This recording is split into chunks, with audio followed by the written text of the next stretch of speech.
Hey everybody, we'll be starting in a little bit. I'm just getting things ready on my end. We got about a 9-minute counter on here. We have some fun stuff in store tonight. I'll dive into a little bit more once we're up and running, but I will say as we go through this, if you have questions when I open up the question and answer section for Dragonbane or Alchemy, we have the ability to put that stuff on screen now to make it a little easier for everyone. Just put a Q in front of your question when we get to it, and I'll get those on screen and we'll answer those and look through them in our Q&A section of the show. We're starting here in about 9 minutes. Get yourself a beer, something to drink on this wonderful Saturday night, and I'll see you all here shortly. But first, how about a little bit of support from our sponsor here? They got a bunch of new stuff coming out over on Alchemy, and let me run you through all the enhanced stuff that is available.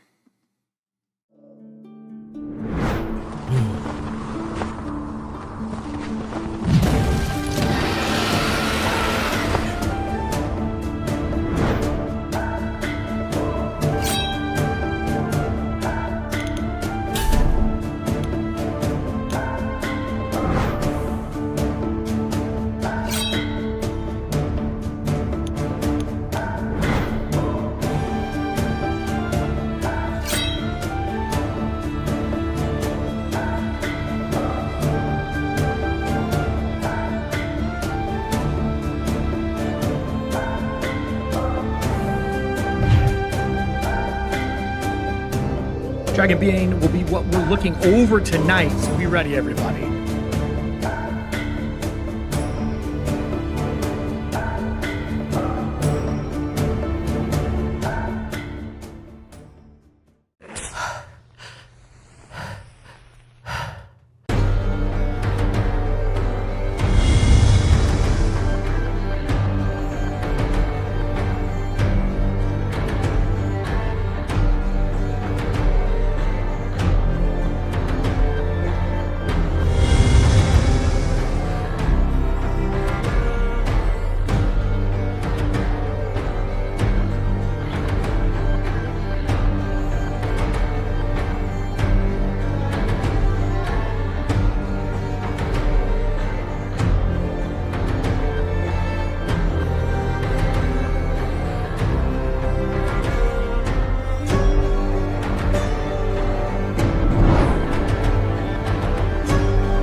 Are you tired of the same old VTT?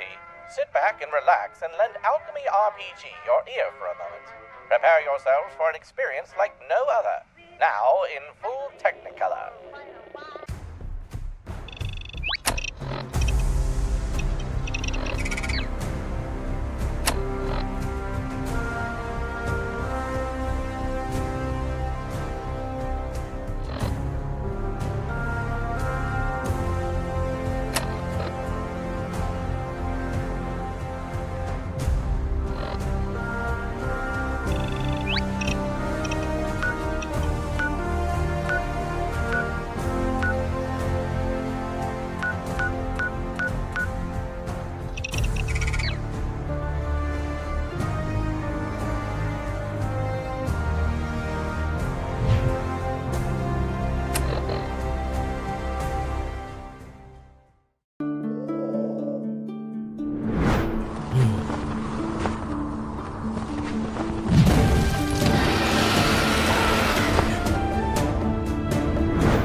everybody, how are we doing tonight? We are going to be diving into two of my favorite things right now, Alchemy and Dragonbane. If you don't know what those two things are, let me give you the kind of poppy summary.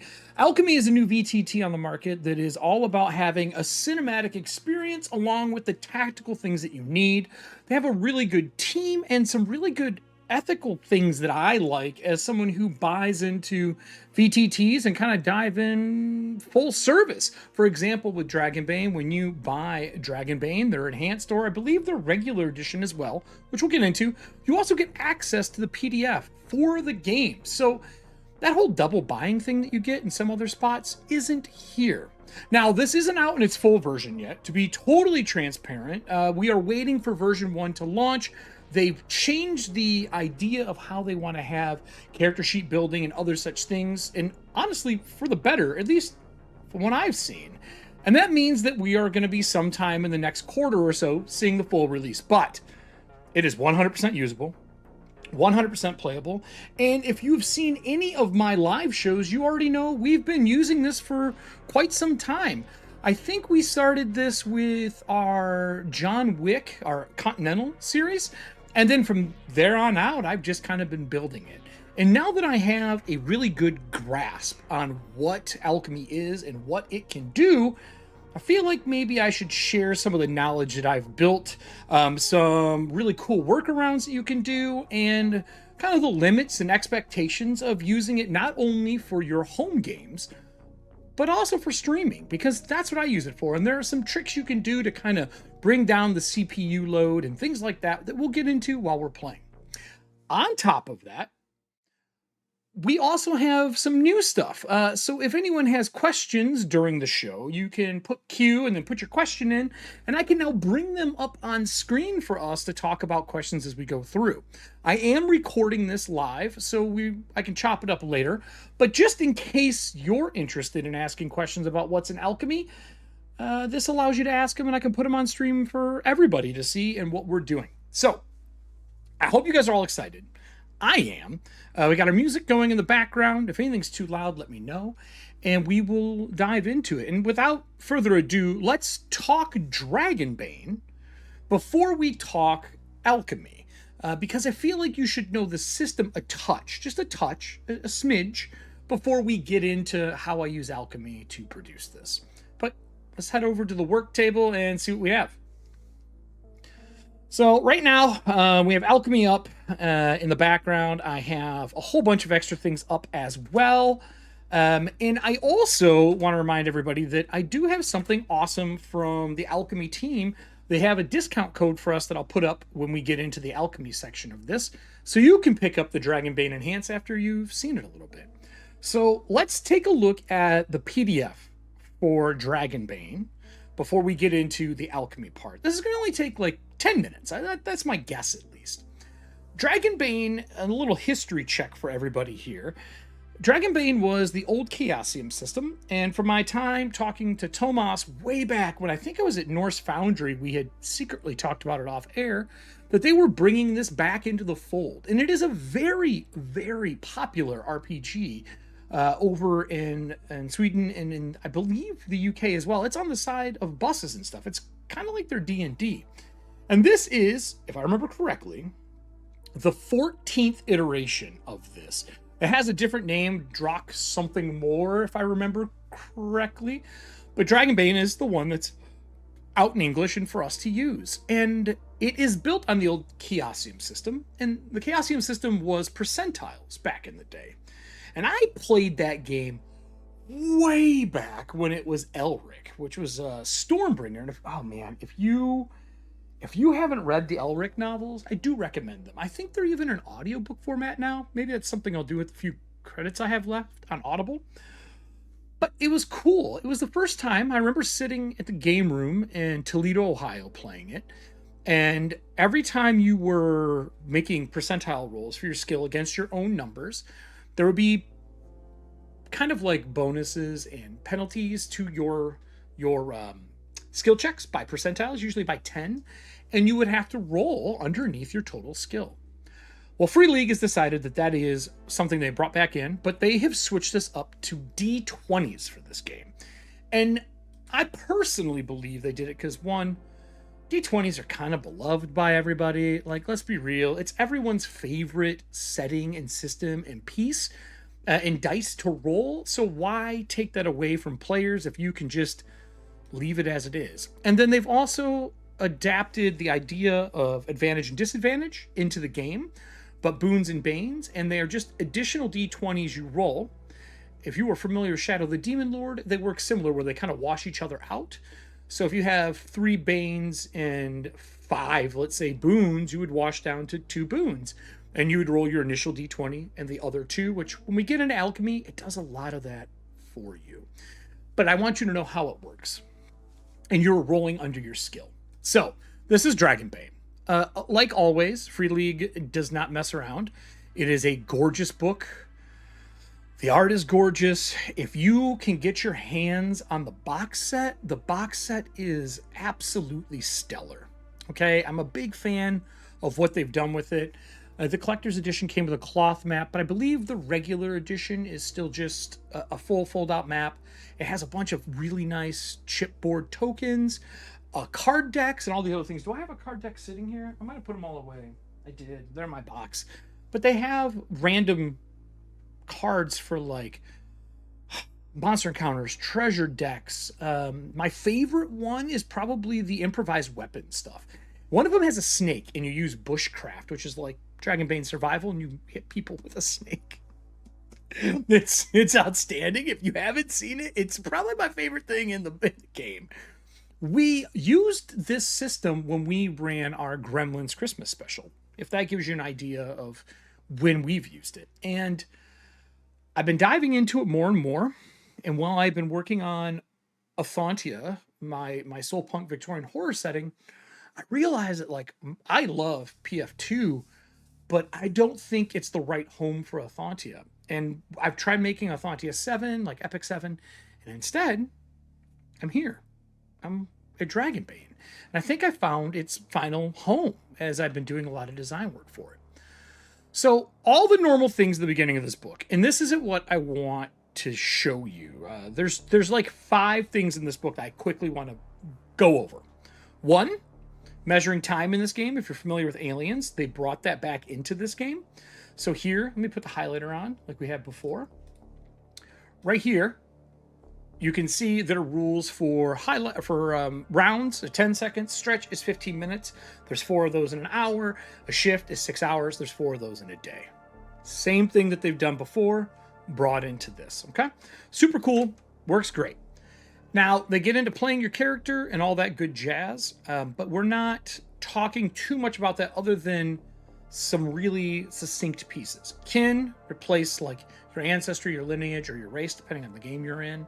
They have a nice random table you can roll on if you just want to roll. And you'll see it's weighted by rarity of that kin in the world. And then kins are simple. It's just the description and a name. And that doesn't mean, I want to be very specific about this. When a game does something like this, that doesn't mean it's the only way. If you're going to write for this, because they have a license that you can download and create around, feel free to add more to it than what we normally see. You don't need to act like it's the only thing available. You know what I'm saying? Like, you can do more than that. You can add more to it than that. So that's the thing I wanted to say. You can add more and you'll see that in mine. So this is kind of the short version of what it looks like. Willpower points are a resource that you spend with all players. All player characters have it. Casters use it even more. But each kin has their own ability. I've also done some adapting with this for Ethauntia. And then you have your profession. Think of that like a class mixed in with background a little bit. And you can randomly roll, but these give you skill bonuses, your key attribute, skill bonuses, and your heroic ability. And you pick your heroic ability. They also give you gear that you can start with. You can roll or pick. They talk about doing either or. So you have, like, again, your artisan, obviously your crafter, your bard, fighter, which we're familiar with, hunter, which honestly, in a game like this where gear matters, I can't recommend enough to have somebody who knows bushcraft really well. Hunter is one of those. And then you have knights, mage, your mariner, which is sea-based. I was really surprised the Dragonbane added this one when in the initial Misty Valley, there's not a lot of water. I don't know why they did this. I'm not quite sure. Because they get sea legs. I think they were future-proofing their game. Merchant, very good. I love merchant classes. I think they're super fun to play, and this one is no exception to that rule. Your scholar, your thief. They obviously get backstab. And then this is the part I thought was cool. Your age determines the difference between how many skills you're trained in, which doubles your score in it, or your attribute. And you'll see you get bonuses if you're young to agility and con, right? And then middle, adult, nothing. Just kind of clean slated. Older, you lose the physical attributes and gain the mental attributes. And I think that's a really cool thing to do if you want to play the old wizard or the old fighter, whatever it is you want to do. Stats are derived. You can see where things come from, their movement, all that kind of jazz. If there's a bonus to damage, it's based on your total strength or agility, and that adds a bonus die to damage. All the skills, and then your heroic abilities. They talk about a weakness that you can play into that gives you bonus stuff that you can do. Basically gives you a reroll. Your gear. Gear is very important in this game. And I'm showing these because you're going to see these in Alchemy as well. A memento, which lets you lean into it, I believe, and recover a condition, if I remember correctly. Encumbrance is clean. It's simple. Things just take slots, and you're really not dicking around too much. Some random appearance stuff, and then experience. And experience is probably the one thing in the game that I think I love the most. So in games where you are playing a game based on experience, your GM is required to build these encounters and hand out experience accordingly and make it all balanced. And then you tier up in a level for something and you get some new abilities. That's what we've been trained on since in D20 systems for ages. And I think that when you're playing a game like a fantasy game, that works sometimes for people. But this does it a little different. This is a roll under system. So if your number is, say, 14, your job is to hit that number or under on a D20 or D20s, depending on if you have boons or banes. If you have boons, you take the lowest one. If you have banes, you take the highest one of those. And you have to roll that number or under to be successful. If you ever roll a 1, that is a critical in this game. I know people are going to be mad they can't yell natural 20, but you could yell it. But a 20 in this game is a critical failure. So you'd be yelling natural 20 every time you fuck up and almost die. I don't recommend that. But it works. It does work. And I was not sure about it until we were in it and using it. And I'll be honest, it works really, really well. It's really, really clean. And I think that they kind of nailed the concept of what this is, of what the game should be, and how to make experience really enjoyable. And this is why. When you up your experience, it goes like this. I'm going to go back to this. We're going to scroll to the character sheet so you can see it. And then we'll show it on Alchemy when we get into that.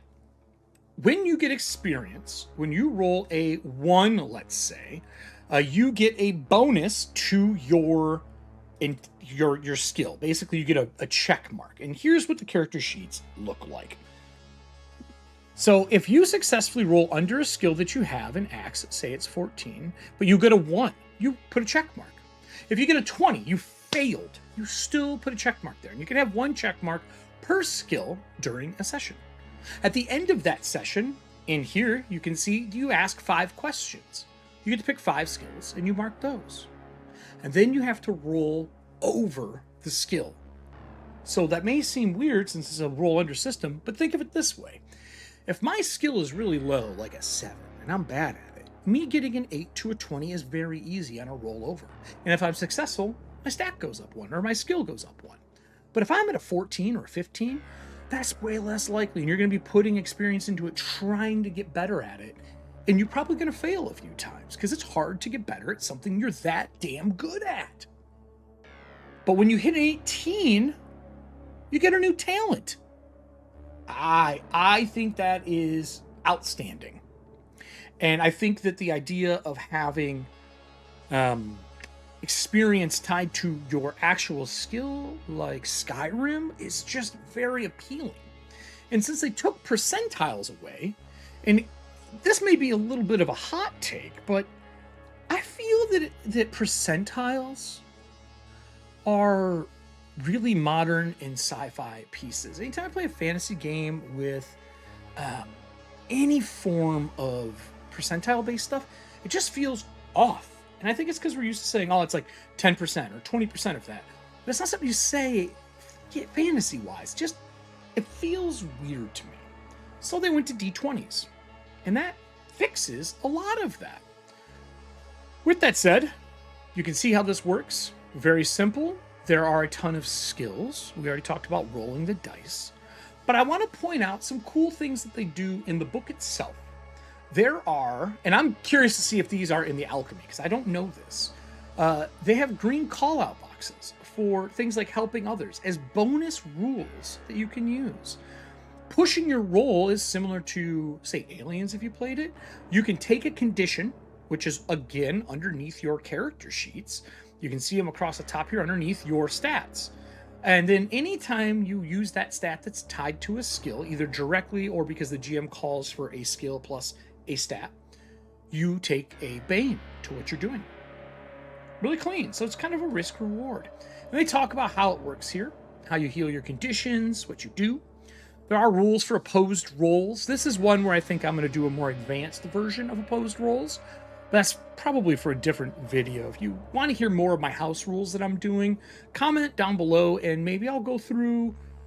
I have custom initiative, custom opposed rolls, and custom a few other things as well. If you're interested in that, comment and I'll do that as the next video. I think it would be something that if people are interested, could be helpful. But back to skills. You have all your core skills, and you'll see they talk about NPCs and skills in the skills section. Schools of magic and how it works, and so on. Now I'm going to scroll a little fast here. Okay, heroic abilities, again, like I talked about backstabbing, notice it says you have to have knives at 12. Well, if you look at the character sheet, your skills are based on your weapons and your skills that you have. So you do need to have those things to do it. You have to have that skill at that rank to pick up backstab. But notice that that doesn't say thief. That means that technically speaking, if you have a wizard who has this, you could stab people in the back by picking this talent up when you get something to 18. Kind of crazy, right? Now you're not really bottlenecked by your class, short of out of the gate, but after that, you get to do whatever the hell you want. I love this as a concept. Maybe that's just me, though. So let's keep scrolling. Again, great art. We're going to go all the way down past all this. Combat and damage, I'm not going to get into combat. Other than initiative, it works like Aliens. There's 10 cards in a deck. They're initiative cards. You draw them. Low number goes first. You only get your move and an action. The problem is, if a monster goes after you, say it has a 3 and you have a 1, and you have to decide if you want to save that action to dodge or parry if those are options against that creature. You can also wait at any point in time in the round, which is pretty cool. Some monsters get 2 initiatives, so you really got to think it out, and it makes some planning and prep for the game. Here's all your actions you can do, really clean. There's free actions, draw a weapon, change position, drop item, and shout. All cool. All your rules for sneak attack. Very clear, very clean cut, works well. Melee combat, pop-outs again for shove and damage. I'm going to scroll down here. We're going to pass all this. You understand damage now, right? We kind of talked about it, what it is. There's severe injury tables in this game. If you want to upgrade, add severe injuries for your game, right? Then they have your conditions. What are these conditions? Here's what you do when you suffer from them. Here's what happens when you have them. If you have all 6 conditions, you lose willpower because you can't keep your shit together. how resting works, all of this stuff. Hey, Serving Hands. Very cool concept for the game. Now, some people were wondering why this over things like D&D and 5e. I think for me, it's the lack of the level. And I think it's the lack of too many actions in a round. I think it really harkens to quicker roleplay and quicker combat, but still pivotal. Because in this game, and I didn't even say this to begin, your hit points are what your hit points are when you start. And the only way to get more hit points in this game is when you get a new talent. By getting 18 is picking up the talent that gives you more hit points. Otherwise, that's your hit points for life. You do recover them quickly and things like that. It feels deadly when you're in combat. And that kind of takes me to the next really big two things that I think I want to talk about before we go to Alchemy. So, magic. Also, amazing art, yet again. Alchemy. Did I say alchemy? Before we go to alchemy, magic. Spells are not, what's up, Sir Drew? Are not Vancian like you know it. Instead, spells use a skill to cast them. And they cost you willpower points, your resource, and you use them to cast your spells. Now, we're just going to look at like one spell, but these are your schools of magic. You can always make more. I've already made 3, if that gives you an idea of how easy they are to make. How you cast them, word, gesture, focus, and ingredients, similar to what we already know. And then when you scroll down here, magical mishaps, if you ever fail, they're built into the game. I have my own custom rules for some of that as well for Ethauntia. How you learn magic, the prerequisites. Teachers in this game are a huge thing. Not only can they teach you spells and get you grimoires, they can also teach you skills by paying the money and taking the time, and they give you roles. Very smart mechanic for doing this. I love that there's teachers in this game, a way to use your downtime. And then when you cast a spell, it costs you. So let's look at a fun spell that we would all kind of know. Probably, let's see here. What do we got? What do I like? Treat Wound. Great example. It's a rank 1. The only thing is only go up to rank 3. Really clean. You have to have animism. It's a word to cast it. Casting time's an action, so in your round of action or move, it takes it. You have to touch somebody, and it's instantaneous. And you heal them for 2d6 HP, and you can use the spell on yourself. For each power level beyond the first, the spell heals an additional d6. And every power level beyond the first costs you extra willpower points. You also, hear me out, can sacrifice health for you to cast the spell if you're out of willpower points, letting you stay in the game at a cost. Very fucking cool concept. And then the last thing I want to talk about in here, before we move over to two things, before we move over to Alchemy, gear matters in this game. It's a very different game when you talk about gear in this, when you're doing overland travel or a hex crawl, whatever terminology you want to use. For example, if you want to get rest that night, you need a bedroll or you need a tent. If everybody in the group has a bedroll, everyone has to roll to set camp for themselves to get proper rest. If you have a tent, one person could do it, which means someone could aid setting up the tent and you can all sleep in the tent and get your rest. Money and gold and gear matter in this, like a lot more than I thought they would. And armor soaks damage, which is great. The last thing, we'll go all the way to monsters. Look, I think most people know that I am a monster fan through and through. From kaiju to dragons to undead and spirits, I love them. This game does them different than anybody else. And it is a riot for the GM and for the players. So let's look at monsters here really quick. First off, great art yet again. This guy does not fuck around. He doesn't. He's just so fucking good. Like really, really good. So monsters have ferocity. That is how many times they can act or how many initiative cards they're going to draw. Remember, there's only 10 of them. Kind of like when I ran Blade Runner. You can check the live screen. Live stream I have for Blade Runner was 4 episodes, and then I think our Christmas one was 1, so you can kind of see how that works. But you draw 2 cards, and the monster acts on each turn. If you have groups, you kind of just pull those monsters into groups and draw for each one, because there's only 10, right? If you got 4 players, you know you only have X amount of cards left. But here's where it gets wild. NPCs act like players. They roll, they do stuff. All of that stuff's kind of included in it. You know what I'm saying? Like you do the rolls, you oppose rolls, you do all the things a player would do with NPC creatures, like goblins. But then you get into things, and we're talking about Ethauntia. This is a ghost, right? Ghosts are super cool. It says, and I quote, ghosts are immaterial beings instead of being ethereal. Here, I'll show you what I'm reading here, just so you can see it as well. Immaterial beings, they're immune to all damage except magic and fire. A defeated ghost is only banished for 1 shift. A shift, remember, is not that long. It's 15 minutes or 6 hours. 6 hours, I think is what it is. Right? Yeah, 6 hours. Because it's a quarter of a day, and then they come back unless you know how to get rid of them to solve the problem. So you banish them, and you have 6 hours to figure the fuck out, or they show back up. And they're persuadable. Unlike a lot of monsters, you can talk to them. Now, you may notice there's monster attacks here, right? These monster attacks are randomly rolled when you take your action as the monster, and they do these. And they say never to do the same one back to back. You can also pick them. I like randomly rolling them, especially for monsters. For things like a ghost, if I'm interacting, I may do the action that makes the most sense for my creature. You know what I mean? So, like, for example, if I am going to do, we finish conversation and it goes poorly, I may do the ghost scream to force people away from me. And you can see how these work.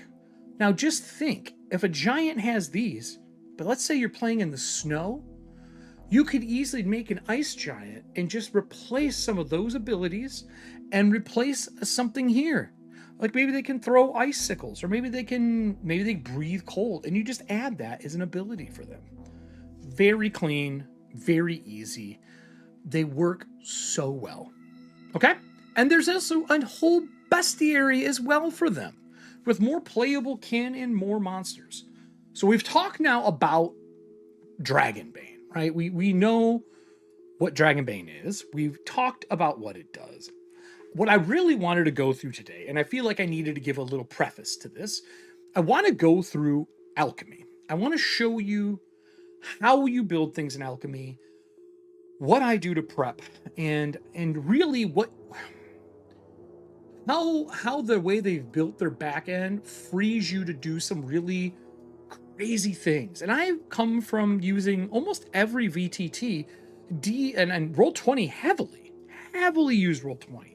And I do believe, in all clarity, all VTTs have their pros and cons. If you really want a simulationist game and you want the roll to target the monster and spit the numbers out, Foundry is really good at that. And if you want a gigantic library of assets and everything else, Roll20 is good for that.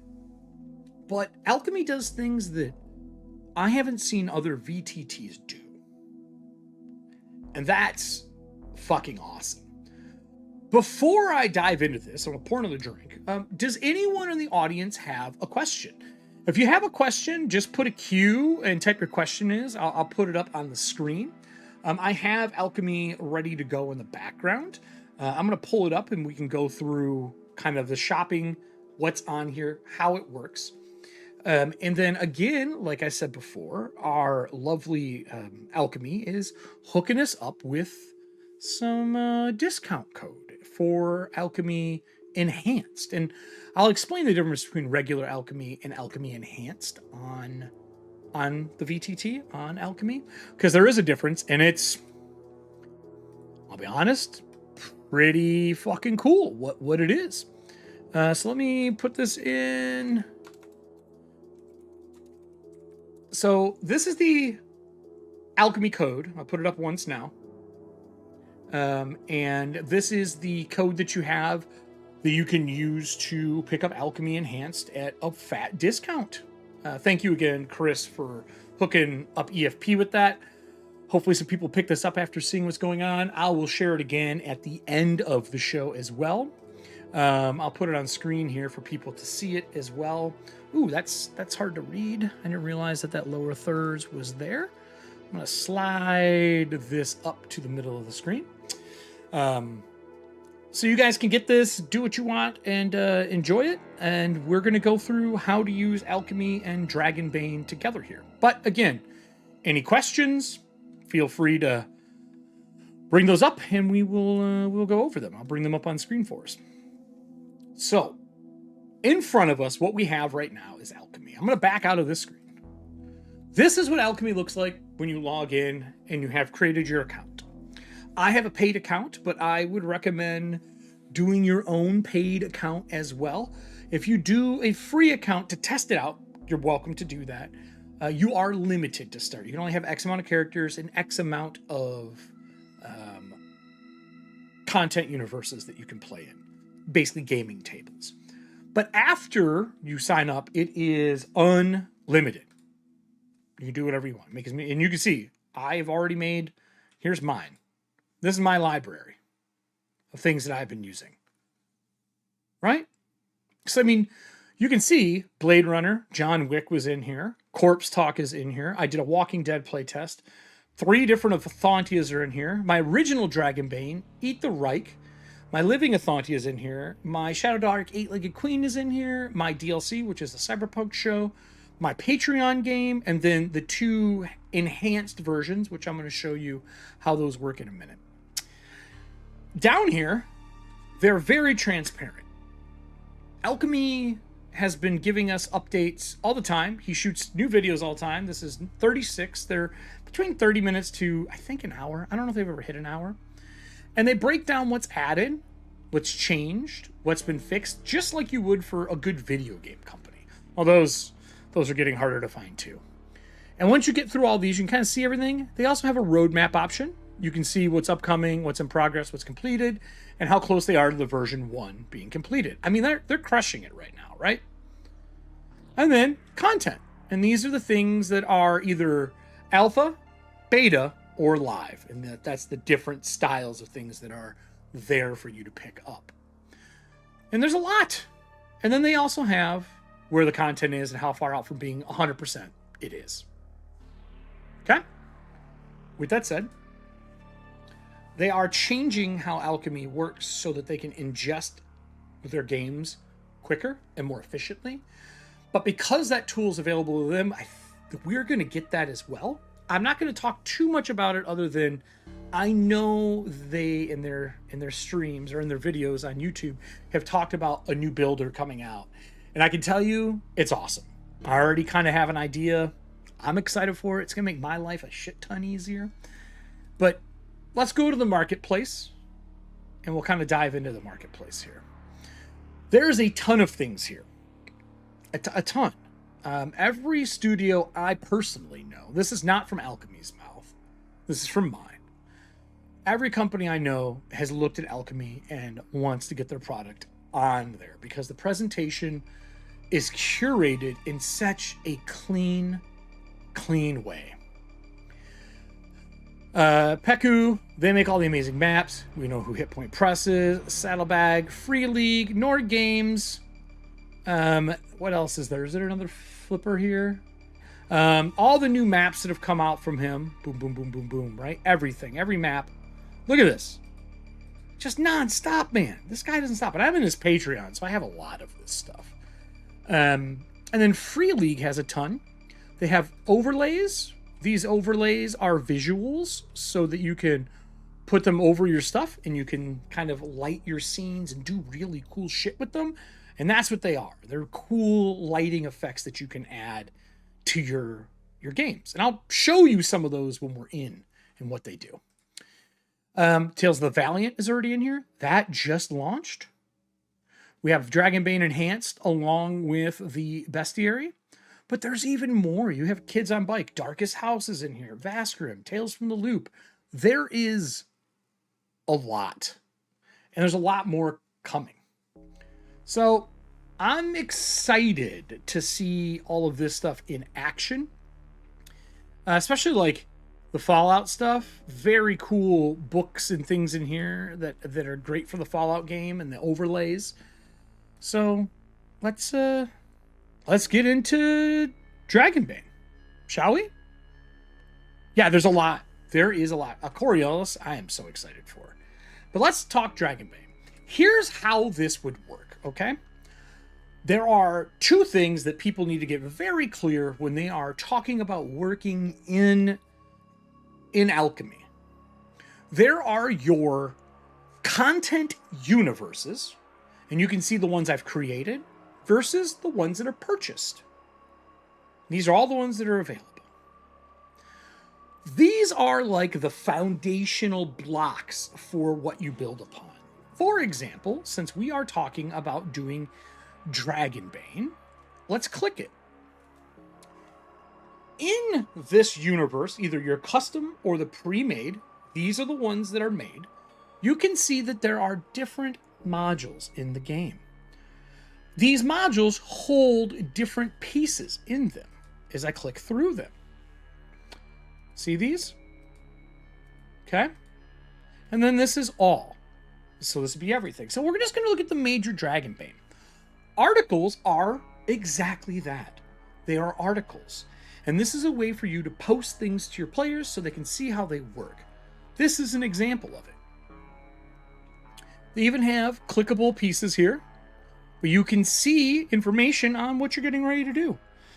From rules to safety, it's an ingestion of the book, right? Very quick, very clean. And it kind of walks you through what it is. If you click up here, you can go back into Dragonbane and look at all the different versions, from the old times to your players to your skills. Everything is in here. Then they have kin. This is an example of a kin. This is human. Again, it's an article on the human from the book. A lot of people don't know that this exists, but you can easily look up the things you need from here. And here's my first tip for you. If you want to get really spicy with this, download the app, which is what I'm using right now, and also have it up on your web browser, and you can do two things at once. It works really well for that. That's how I build out my stuff really quickly. All your professions. This is the first adventure. And Alone and the Reach is a solo adventure. Yes, there is solo versions. If you scroll over to NPCs, these are samples of all the NPCs in the game. Now you may wonder, do you have to build them here? You don't. But when you build one here, it makes a persistent NPC that you can add to any of your tables that are using this module, the Dragonbane module. And I'll show you how that looks when you load it up. What these look like is got art, the character, the random thing, their description, and you'll see that there's trackers here for them as well, which is their armor and their hit points. Pretty clean, right? You can change these. You can do what you want. If you wanted to make a duplicate of this guy, you could make a duplicate of him as well. But these are the ingested ones that are in the game. Pre-mades are your characters. Here's your wizard for the game. Their stats. Really clean, right? Clickable actions, stuff like that. Those clicks are for your experience points. And this is what essentially the NPCs would look like if you sat down to play a game and you use the pre-gen characters. There are also handouts in the game, just like there are in every other one. And you can click this and look at what the shield card looks like and how it functions. Pretty clean. And you can make it to where these are free-flowing or locked in place as well. And they have all these in here with different, if they're treasure or whatnot. Pretty simple. Same with items. Also searchable. So for example, if I put in bagpipe, I can spell, you'll pull up the one bagpipe that's in there as a musical instrument, and you can see how they function. If there's art for them, there's art there. All the art's pulled from the books. Actions are the things that you find in all the games, which are, for example, improvised weapon. Here's how the improvised weapon inn works. When you're in an inn, the improvised weapons you can find. It is a table where it rolls, and you have a chance to get these random items. And it's weighted. It's a D6. It's very clean, very easy. Makes sense, you would say, right? 4, 4, 5, 5. It's just a random amount of things that you can get. Pretty cool. And there's options in it as well, which is a default action for the GM. or you can turn on the players can use it as well. Okay? Very simple, very clean. Scenes. The way I would describe scenes is they are your visual spread along with your tactical maps. So if we go to Rittermound, which is the main part of the game, you'll see there's a bunch of description here. It even has the art pieces from the book that we looked at in here. This is for the GM's eyes only, and it gives you a scroll of everything that's in this for the adventure, for this scene, this one part of the game. And it'll let you read what's there and go through it. Pretty cool ingestion, really nice. Battle maps, exactly what it looks like it is. And it works well. But you'll notice, because this is a purchased one, I can't edit this. Because it's purchased. And this is the locked database, is how I would explain it. Let's go over to the library. So this is DB Test Enhanced. I already made it. I will show you how you do it. You hit Create Game. You type in a game, and I'll just say Live Dragonbane. Right? And then you pick what you want to play.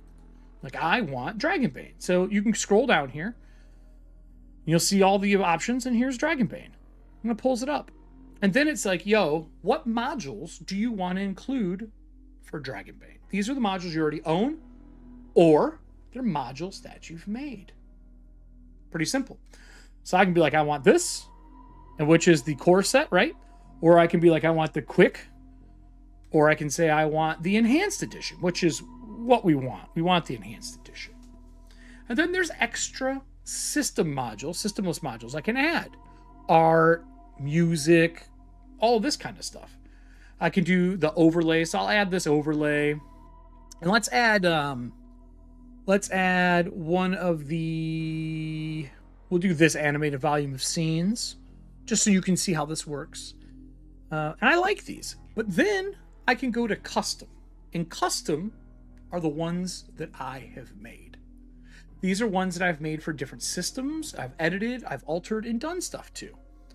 Now, if I scroll down here, you can see the different universes at the top. Here's my Blade Runner. Right? Blade Runners. Here's my Breachers one. Call of Cthulhu. All these different ones that I've worked in. But what it allows me to do is I go down here until I see Ethauntia. And you see I have Ethauntia Old. And I have Ethauntia Dark Tides. I can click this on.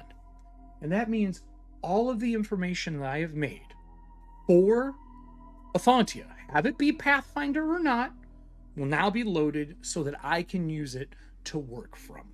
Letting me transfer this game so much easier than if I were to manually remake it all. At the bottom, it tells you how many scenes you're going to add, how many modules, and then you click Next. Now, this takes a second for it to propagate and grab everything and pull it together into one piece, but it's not that long. It's pretty quick overall. Boom, you're loaded. This is Dragonbane.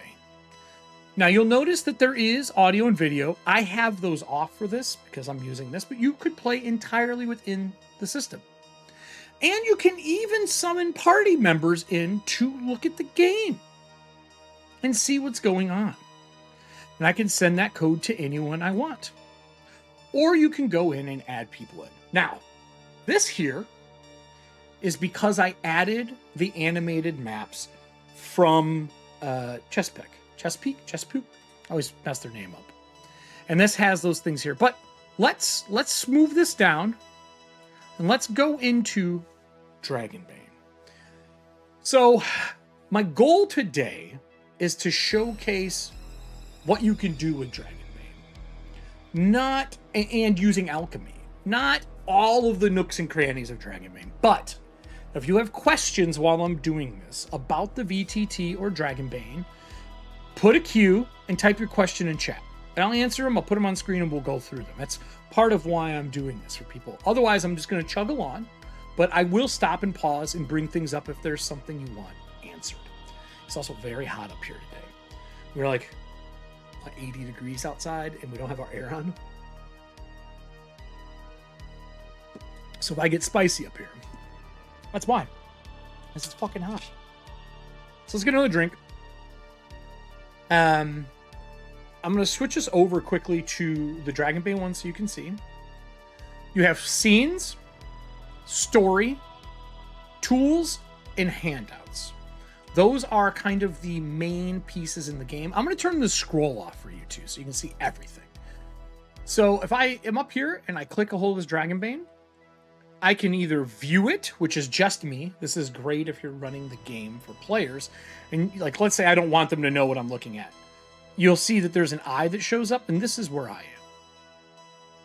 They're here. Spicy coffee? No. This is M43. It's actually the highway I grew up next to once we moved. And my brother actually lives on this highway now, which is the sweet fucking irony. And that's the name of this beer. It's M43 India Pale Ale. Just so you can see kind of how it looks. It's pretty dope. But it's a really good IPA, something light and easy to drink. So this is Dragonbane in Alchemy. There's a few things that I'm going to showcase immediately. Control, Shift, and Z is your best friend. When I'm streaming this is a streaming tip to you. Control, Shift, and Z allows you to push everything out of the way. Pretty simple. And you can still come over here and click things and pull up your tactical maps and all that kind of jazz. I don't believe there is a tactical map on this one, but you see how it works. Just so you know, that's what it is. I'm not going to be doing that during this because we're going to be working in this. So I added all of Dragonbane's stuff in here. And I'm going to reorganize these because I want the Dragonbane stuff at the top. So let's scroll, and you can just drag these items and move them into their place. Maybe it'd be easier just to move this Fire's Citadel. These are all Dragonbane pieces, right? Wow, there's so much in here. Okay, let's do that. I think I got this done. I don't know what this one is. Let's look really quick. I think this is a chess one. Yeah, it's chess pick. So let's move all of this stuff up so that we have just Dragonbane things up here. Again, it's just a drag and drop, right? Really simple. And the reason I'm doing this is I want to be able to showcase just the Dragonbane stuff. It's pretty simple to do. It's set up. They give you a lot of optional scenes. So let's click actual play on the scene. This is their kind of like opening context piece, so you can see the animated features of it. But since we're in a game, we can technically right-click it, and we can go in and we can edit this thing. And you can see there's a motion effect added. You can see this is the visual element. There is music, by the way. Let me stop this music. Let's see if I can get this to play. You hear that? That's the music in the game. Okay? Now, there's something really cool about music in this. And this is probably one of the first things about Enhanced I want to showcase. They have made this dope slider. If I turn it up, you should be hearing the music. Now, you'll notice that there's a triangle. This triangle lets you change what you're listening to between 3 tracks to change the mood of the game. In the middle, plays them all. Top mixes the top 2. You see how this goes. Pretty dope, right? That's how that works, just so you're aware of what it is, okay? That's how the music works. It's 3 tracks synced up, and you can play them through there. It's really great for the enhanced stuff. You can also, at any point in time, you can click this plus down here, this big thing, and these are your dice down here. And you can click the dice, right? And then when you hit the arrow, it'll roll them over here. And it rolls, and rolls them. Very simple. Rolls them up there, tells you what it is. This is just generic things that Alchemy can do in general.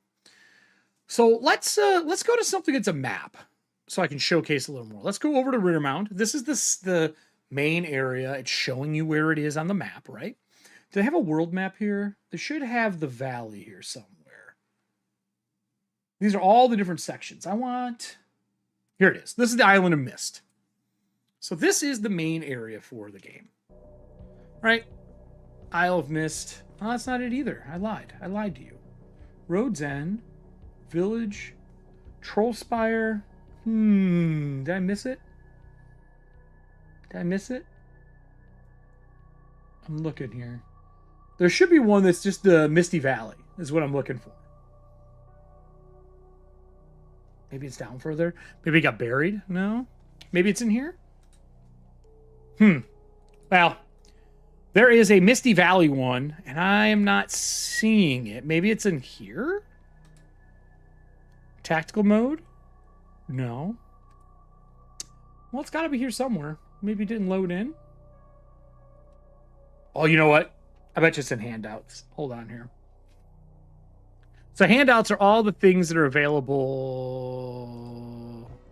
in the game. Is this it? I don't see it. I don't see it. I don't see it. There's a lot of stuff in these handouts. There is a piece that is just the map. I'm going to click this one and see if maybe it's under Rittermound. So this is the first adventure site that you go to in Alchemy.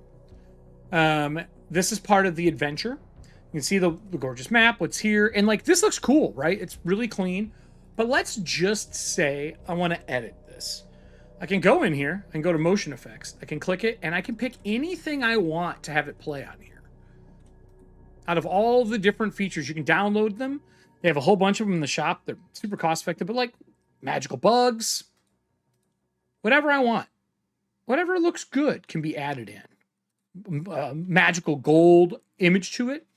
And when you hit OK, it'll load it, but it's only for this page, like you're scrying it, right? And it gives an ambiance to your players.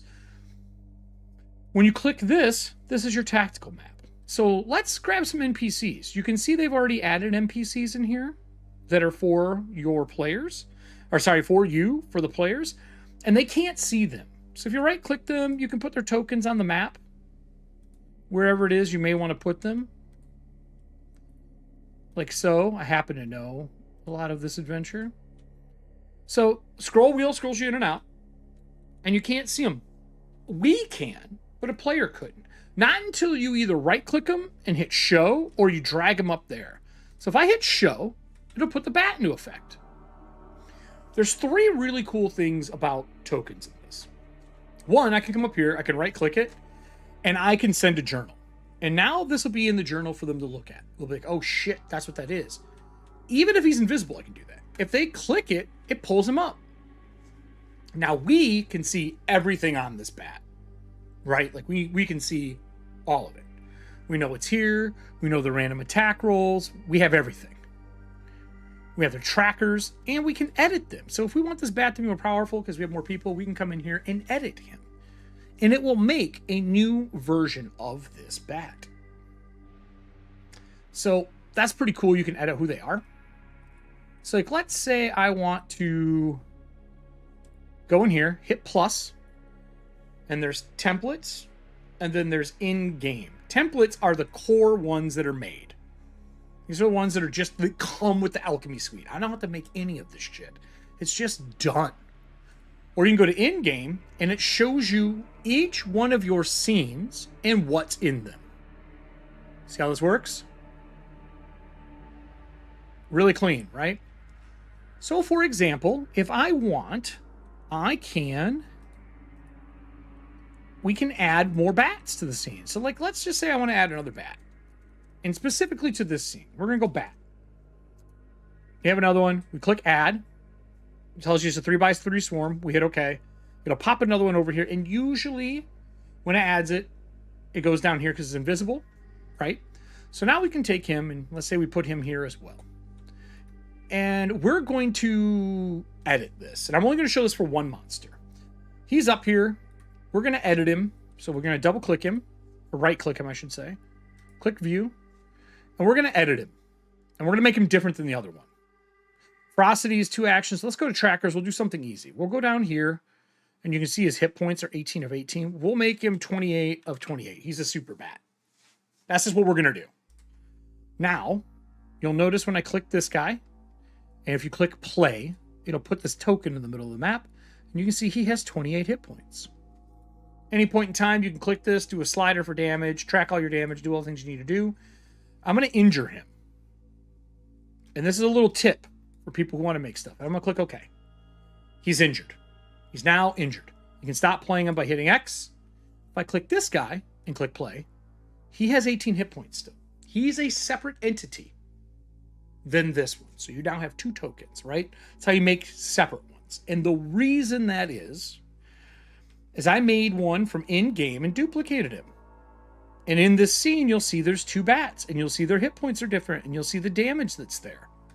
If I go to another map, let's say I go to one that's not even part of Dragonbane's core structure. We're going to go to this necropolis, right? There's nothing here. Nothing. We'll pull open the map for the top down. We'll talk about editing this in a minute. But let's just say we go here. We want to say I want this to be bigger because that map's too small to me. You can go in here, hit this, and we can blow up the tactical map. Make it larger. Hit it again. We're good to go. You can see it's here. It's to the edge. I might have made that a little too big. Whoa. Yeah, I made that a little too big. Let's shrink it back down just a touch. All right. Let's say we want bats on this map. This lovely animated map. I don't know if you noticed this. It is this map, but top down. And if you had more than one of them, there'd be 2 maps here. Let's say I want to add bats. I could add them from template, and this would be the core bat that comes with Dragonbane. But we altered one because our game is special. We come down here, and we can add 1 of each. Right? Added. Added. And now, when I hit OK, you'll see he's take these 2 bats, we'll slide them up. We'll put them both on the map. Boom. Boom. Chonky boys, right? This bat, if we view him, he's the one who I believe has more hit points. No, he's less hit points. It's this guy. This guy has more hit points. All right, so if we go into trackers, we can see he's got more hit points. And for the sake of making this easier, we're going to update him. We're going to update his name. Bats 2. We're going to save him. We're going to damage him here. So we're going to play him. You can see here, he's got some damage. We're going to knock another 8 points off of him. Now remember, we played him here. Does that make him 15? We're going to go back to Rittermound. And when we go over here, you'll see he is also down to 15. So it is universal through all of them. That's a big question I see. I know they just talked about it in their latest stream, but that's a tip from me to you. So you can see all of the stuff that is added from this enhanced version. They even have cool little scenes like the monk meditation. This is just a background scene that's here for you to use for stuff. There's no maps here, but you could add maps if you wanted to. You could easily add them in and have all the stuff you want. And again, the way you would do that is to come in here, edit, and you go to tactical and you can upload maps into here. So here, I'll add a map for the sake of argument because I'm going to delete this later. Let's upload a map. Let's go to all of my maps because I have a lot of them. Where are you at? Maps. Ooh, I know this song. This is the one I did for Valiant Soil. I think so. Sounds like it. All right. RPGs. Maps. I'm just going to open a random one. We'll just take... we'll do Blades maps. Now we'll do... I'll do Fey Village. Because the monk looks like a Fey, right? What we got here? Oh, here we go. This is cool. I'll do this one. I have a foundry that's super cool. I'll do this. Yeah, this is perfect. We'll use this. This is a mansion. So it'll load it up in here in just a second. And once it's loaded in here, you can even name them here. A lot of people don't know you can do this. And you can put manor. Okay? Hit enter. This means it's loading. You give it a minute. Once it's done, you can click OK. Right? And once you do that, now when we pull it up, you'll see the manor is here. And like, it's all done. And for some reason, if you want to be able to see the opacity of them more, you could darken them. You can even invert it and make them black if you don't want them to be as bright. But so I just added this. This is done. It's just part of the game now. It's just in there and it's done. But it's only in this version of your game. If you go to another Dragonbane table, this map will not be attached to the monk meditation. And here's why. If we go back, we are in our library, working in live Dragonbane, right? If we go down here, you'll see there's content universes, and I have custom ones. And if we wanted to, we could create a universe here that is, I don't know, DB live test. And this will be a module. I don't need to put an abbreviation there. I can go down here and pick Dragonbane. You can upload your background visual, your logo, whatever you want for it. It doesn't matter. And you click OK. It'll take you to the next scene. Remember when I showed you these before, these modules? Well, this is a custom one for me. That's why it's blank. There's nothing, there's not a fucking thing in it. Nothing. Zero things. But you can create your own scenes in here and upload the things that you want for the visual and add them in. So if I put monk, let's see if it pulls up. I don't know if it will because I'm not in the Dragonbane. It doesn't. But I can make my own custom ones and add them in here and then upload them and then add them into the game. And this allows you to control and build in the background before you go into something. So for example, let's just delete this. I'm going to delete it because I just made it. We're going to go into my DB test. So this DB test was me like playing, adding new NPCs, trying to get Ethauntia to work in here. I was like, okay, this is cool. But if I go into my Ethauntia one, you'll see that I have all of this stuff pre-made for Ethauntia using Pathfinder. And these scenes are in here, right? And they're important. These are important locations that I don't want to have to remake all of these scenes. So if I go into my library and go back to the game we were in, I join it. I can go to scenes here at the bottom. I can add scenes. And I turned these on earlier. And these are all the scenes that are available for me to add. These automatically got added. These are in here as well. These are the Dragonbane ones, right? But if I scroll down, you're going to see all of my scenes. Because I added this module in. So if I want, for example, the Realm of Shadow, which is part of our season finale, and I add the Realm of Shadow, I click play, I go to it. You're going to see it has the Realm of Shadow, and it has the maps that I added in here, along with the sellers and everything else that I added into this scene. They're just here because I built these in another module and I've attached that module to it. It's like adding Lego sets on top of a core Lego set. And it works so well for this stuff. And I can even go in here and hit plus, and I can go in and add NPCs and hit plus. And I can go in and find NPCs that I've made and add them in from my templated NPCs. But those are PF2 ones. Those are things that I am going to have to change. I am going to have to upload characters that I want and put them in here. It works amazingly. So that's just like a little background thing. If you want to make pieces for your Alchemy series, for your games, build them in Content Universe first.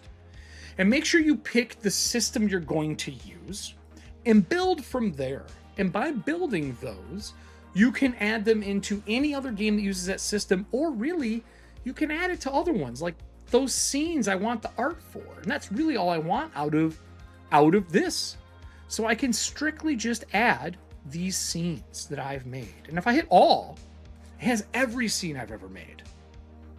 I can add these into my other games as needed, from the mirror to this.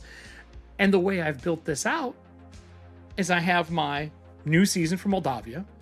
I have our core season here. I have my Dream Knights, which is our Patreon games, or not Patreon, I'm sorry, Living Ethauntia games. I have some Pathfinder ones here because I'm running some Pathfinder stuff and I needed maps.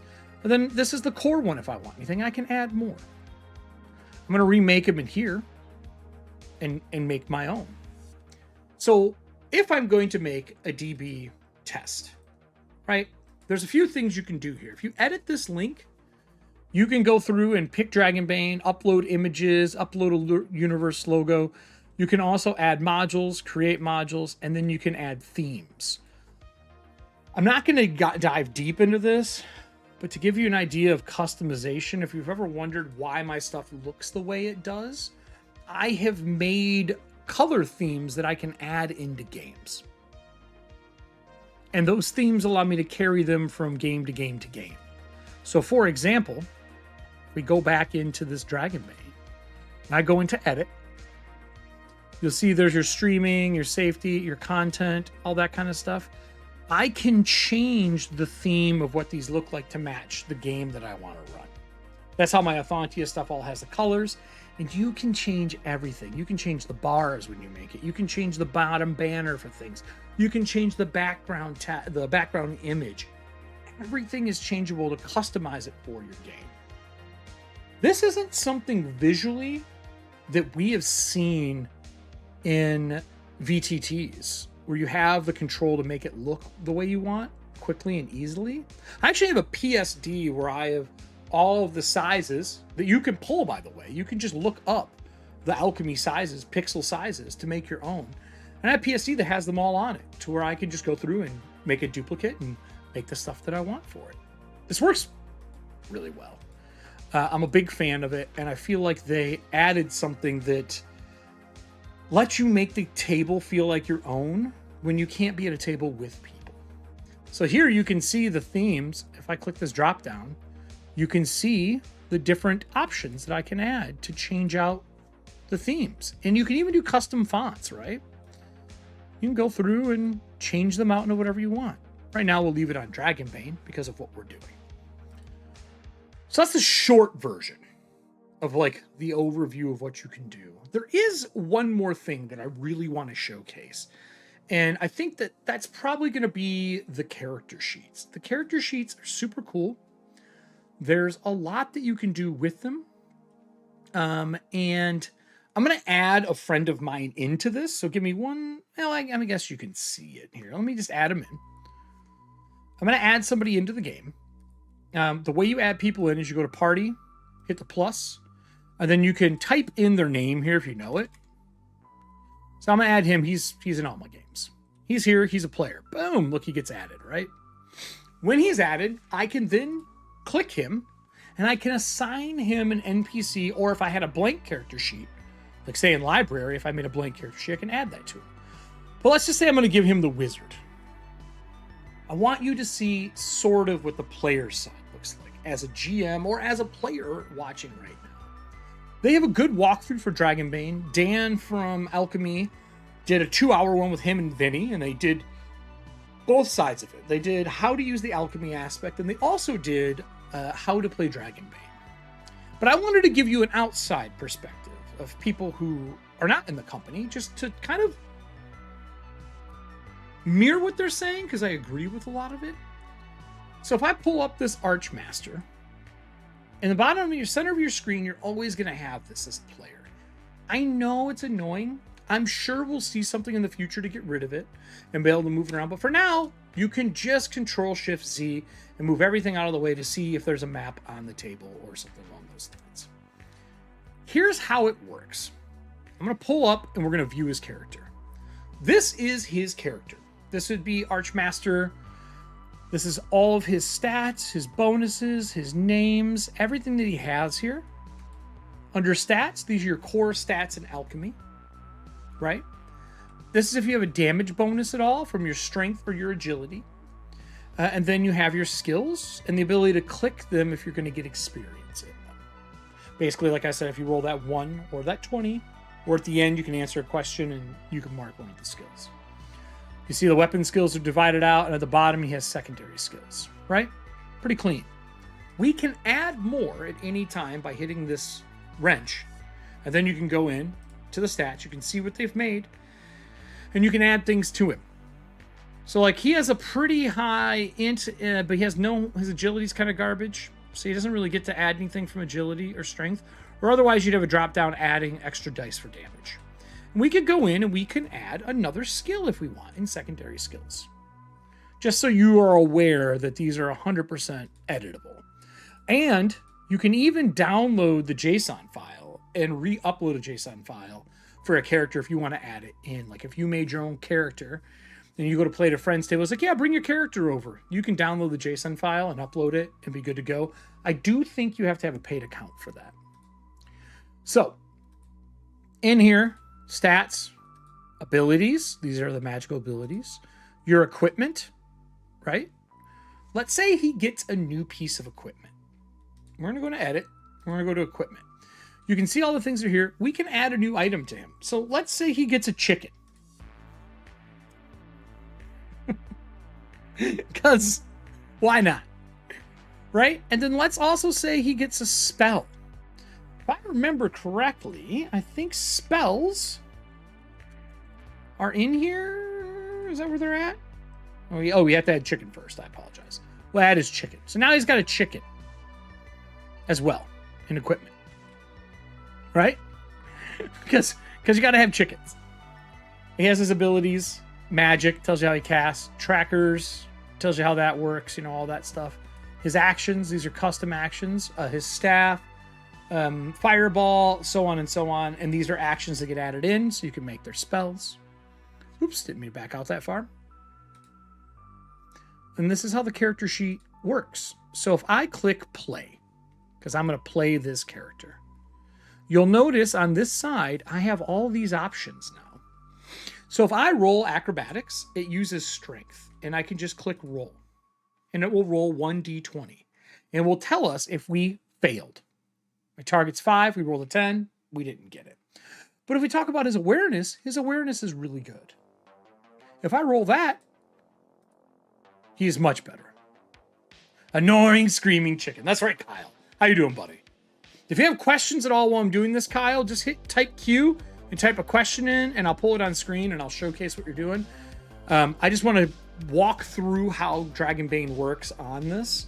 So you can hand out these characters. They have their character. We just rolled. Without rolling dice here, it tells you if it's a success or not, right? If you click it, it does a breakdown. A lot of people don't know that. You can even click here and change the stat that's aligned just in case maybe for acrobatics you get to use agility instead. You can hot swap that out and it will do the math for you. Pretty simple. You can also, if I go to roll, let's say I have a boon from a grimoire that I have. That's going to roll 2d20. When I do that and hit it now, because I clicked that extra d20, it'll roll both. And it says I failed because I rolled a 14 and an 18. Let's do that again. I feel like I got fucked on that one. Nope, I didn't add it. Awareness. We'll do 2. So I have 3 dice in roll. Boom, boom, boom. And then it'll tell you what it is. I failed. How did I fail?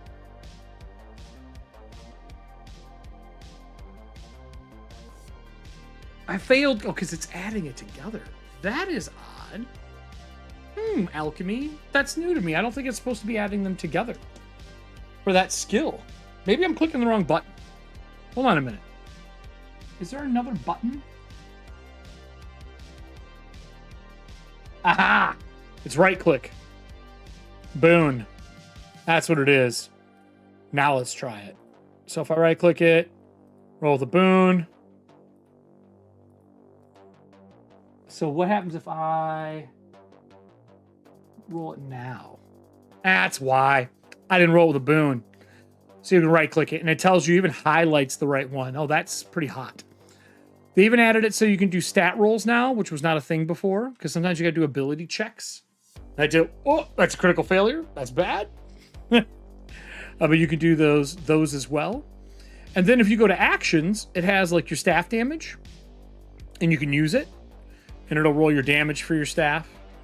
If you click your staff and you, because you already did your skill check, you can also do your fireball, and you can click use for your fireball. And it even pulls up your information for the spell. Super clean. What's the chicken do? Is anyone interested in what the chicken does? I want to know. What's spellbook? If I click it, does it just pull it up? Oh, you can send it to the journal. Gotcha. Chicken. Does the chicken have anything? Nope, I just have a chicken. Yields 1 ration of food when slaughtered. Okay, I'm down for murdering chickens. You send it to journal. It does the same thing. Cool. You do have trackers. They added this. This is a little newer. Your death saves, you can click them, like as you fail them, right? You can also do, for example, if I decide to push a roll and become sick from it, I can push that con roll, and now I have a penalty. You can even edit these just so you know where they are and how they work. But now I can push, and if I go back here, let's find a skill that has con. Actually, let's go back here. Let's do one that makes more sense. Let's get rid of this. Let's do casting. Let's do intelligence. I'm angry. We're going to go to skills. We'll go down to... Where's his magic? Elementalism down here, right? And we're going to add a boon. Can I have more than one? No, you can't. You can only roll with one, apparently. So it adds those together, and we have our number for it and what we come up with for elementalism. If I have a penalty to this, I know that, oh shit, right now I have angry. It means I have a bane on what I'm doing. I can right click this and I can add a bane to it and then roll.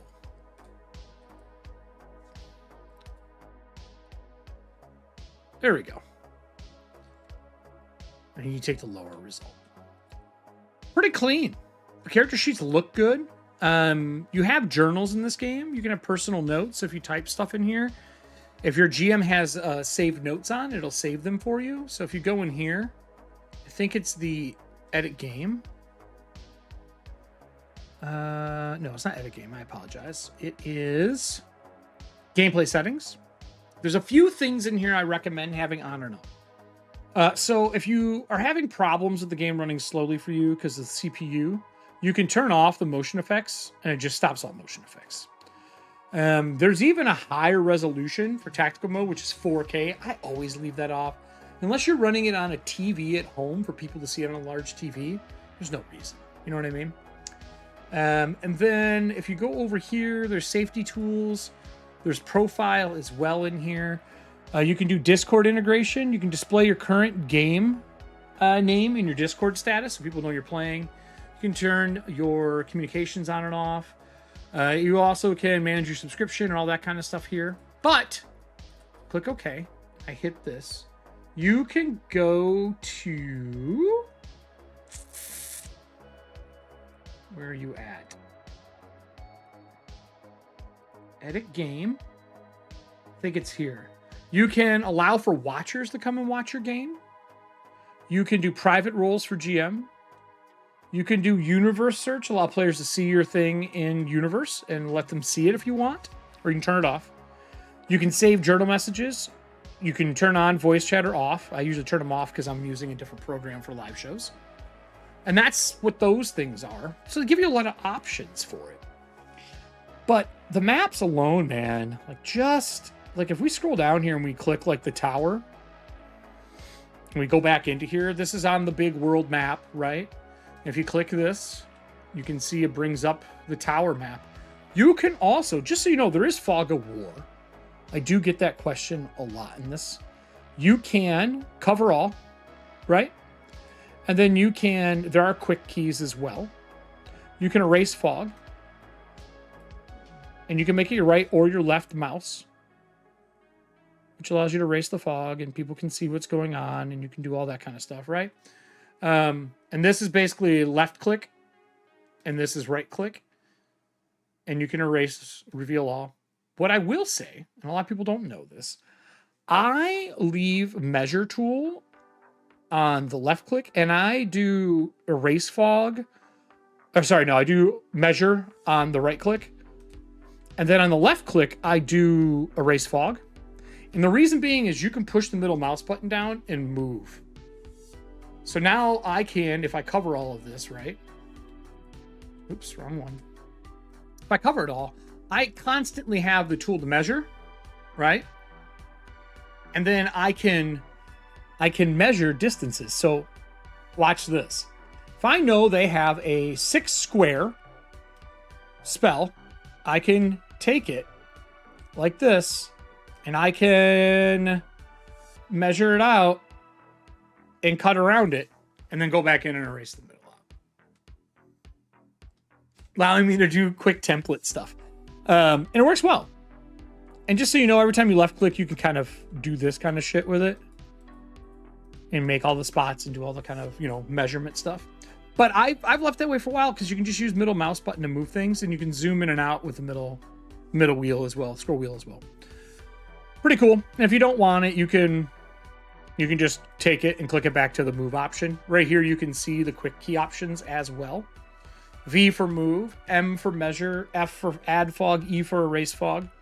Pretty clean. What does it say? Here, let me pull this up. Check this out, everybody. Boop. In an old game, we had a PC shaman who could turn anything into a chicken.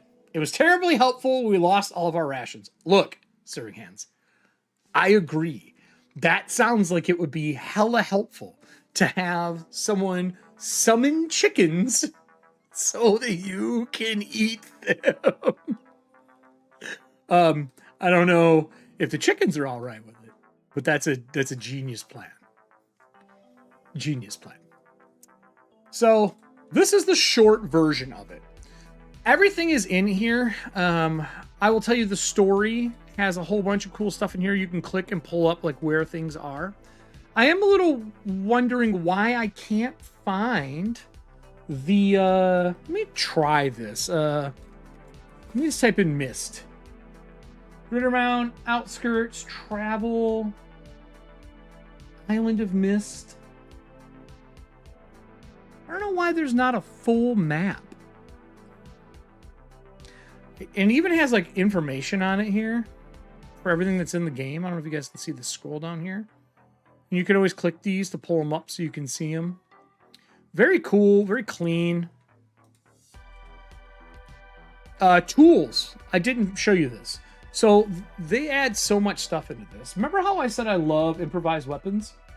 There are roll tables. Watch over here on this side. I'm going to click use. This is if I was in an inn fighting. And here's what they pull up. So let's do an inn. Use. And then it gives you all the options. You find a wine bottle. And it gives you the stats for what it does. And how it works and the numbers that are involved and everything that's there. And it gives you these pieces. Which is cool because you can put that in the journal and the players can see it. I love those kind of actions. Handouts, there's a lot in here. I don't see a Misty anything. It is called the Misty Valley, and that is why I was looking for the Misty Valley. And I feel like I'm missing it. Let me try Misty. You delete this. Yeah, it just pulls up these. I wonder if maybe I deleted the scene like an idiot. What do you guys think? Maybe I deleted the scene for the whole map? The heroic sacrifices, much appreciated. Yeah, there's a whole bunch of fucking... Look at these. There's so many maps. These are the ones that are enhanced edition. These are ones that I added, right? Those are my custom ones from Living Ethauntia. These are my Ethauntia ones. Yeah, I guess not. I must be missing it. I don't see it in here. Usually it's a part of this section, but I don't see it.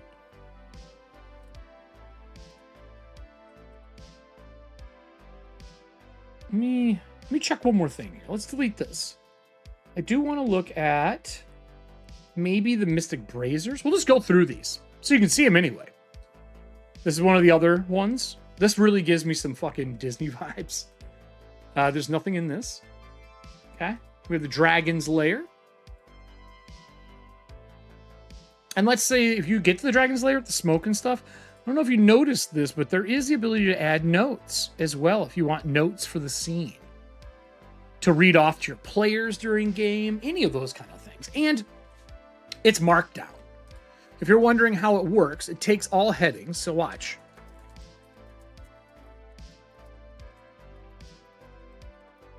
Right? And then you can even do bold. You can do italic. You can do both. And then you have normal text. Or you can do breakers and text. Okay? So if you're used to doing Markdown, now when I click the notes for it, and I view the notes, you'll see that it has heading 1, heading 2, bold, italic, and then both, and then text. So like if you want to be able to create write-ups, you can do that using Markdown as well. And I don't know if everyone knows you can use Markdown in this, but I use Markdown constantly in Discord and in my writing. So this is kind of second nature to me. If you don't know how Markdown, I highly recommend learning it. It's such a great way to make everything you're posting look better. And if you're doing this, they already have styles in them for their different fonts for headings and stuff. It works really well. So that's the Dragon's Lair. This battle map stuff is cool. I'm glad they added this. You get battle maps inside of the box set. You got grass and you have stone for just traditional combat, in case you want to have like a little battle map area. We saw the monk. This is your spider lair. Again, animated cobwebs moving, really kind of cool looking. And if you move, it's awesome. You have ashes, which is a darkwing duck. Our mallard. A blacksmith shop. So if you want to go here when people are buying and selling, you can have this lovely blacksmith shop. You could have NPCs preloaded into here if you wanted like your blacksmiths and stuff like that here. So when you're at this scene, you know those are the NPCs that are here. Pretty awesome. You have your cavern. And these two are the same with different particle effects. So this has got the glowing green. And I think this one has dust or rocks falling. Oh, the wavy smoke and green. You have a forest, which is cool. Really simple, really clean. You have your forest ambush. This might be my favorite. With the fucking tree and the weapon shaking. I love this one. For ambushes and combat. I think it's great. And then you have all their maps that we were showing. These are for the adventure that come with it. It's roughly 12 adventures. I say it probably takes 16 gameplays to get through, and they have all the maps built into it. If there's maps for them, there'll be a map here, which there's none for this one. Let's see if they put notes here. Here's your alone in deep fall breach, and you can kind of have all your information. If you're, oh, this is the solo play one, that's why. And you play through it in solo. Really cool. All built into this. I didn't realize that's what this was. That's awesome. Oh, your opening scene. So your opening scene, this is on the way into the Misty Mountains. This is the trail you go through. And then this is the battle map for your opening scene if you're going to run that adventure. This is awesome, by the way. And you'll see that they already have your scouts in here. I would add art to these personally. But they already have your scouts and stuff in here so you can bring them into the game. Really cool. I know Weatherman is also here. Let's see if they talk about him in the opening scene. So here is your notes, right? Pass. Here's your setup for it, so you kind of know where baddies are. I do wish this was clickable to blow up to make it a little easier to read. Your north, south, east, west. You can read through what it is. Here's Weatherman. That's the name of the guy. Every group I've had save that fucking guy. And if you go over here, do they have a handout for Weatherman? I know you can search here. Let's look up. Outskirts. Let's see if he's in here. Yep, right here, opening scene. And you can click view here. And And that pulls it up for your opening scene. That's cool. I didn't know it did that. You can also send it to the journal so they can see them. And then when they click them, it'll pull this up. But you may not want them to see all that. Is he also an NPC somewhere? Let's check. Let's close this out. Let's check NPCs and add. Let's look up Weatherman. I think he was supposed to die. And I think that's why, yeah, he's supposed to die. And that's why he's not in here. I can tell you my players saved his ass. So he ended up being a major player in our game. But all of these can be added. Like if you want to add a fucking vampire, you can. You can. Let's look at NPCs. I wonder if they have NPC as a searchable feature. Nope. Let's look in game. Nope. Okay. So I'll wait till we go to the city. Rittermound is the main city. And back the handouts, you can view them or you can share them. So if we view Rittermound, this is the description for Rittermound. But if you want your players to always know what it is, you can click share and you can share all or you can share individual. You can also share based on NPCs. So for example, if I add an NPC into a scene, like let's say I add Stonehill here for some reason, even though there's no reason for Stig to be here. But let's say I add Stig in and I bring him up here. There's two things you can do with an NPC that are really cool. You can share it and you can give Todd access to it. Now he can control them if he had like all the stat lines and stuff, right? And you can also send to journal so they can always have the art. And then if you double click him, and view it, pulls up all of his information and his stat blocks if he has any, and his ability scores has any. He's a general NPC, so he doesn't. But he has his hit points and stuff like that, and it has his actions that are available in here for an NPC. You can send this to a player if they're just going to play for one session, or they die, or they really like a character, or they're going to take that character over. You can hand it to them, and they can kind of play that character if you put them in the scenes, which is pretty awesome. That's a newer feature. The other thing they did, the cards are not at, so this is important to talk about, I think. I told you Dragonbane has cards, right? And you use those for initiative. That is not in the Alchemy version yet. I'm pretty sure we're going to see it in the future.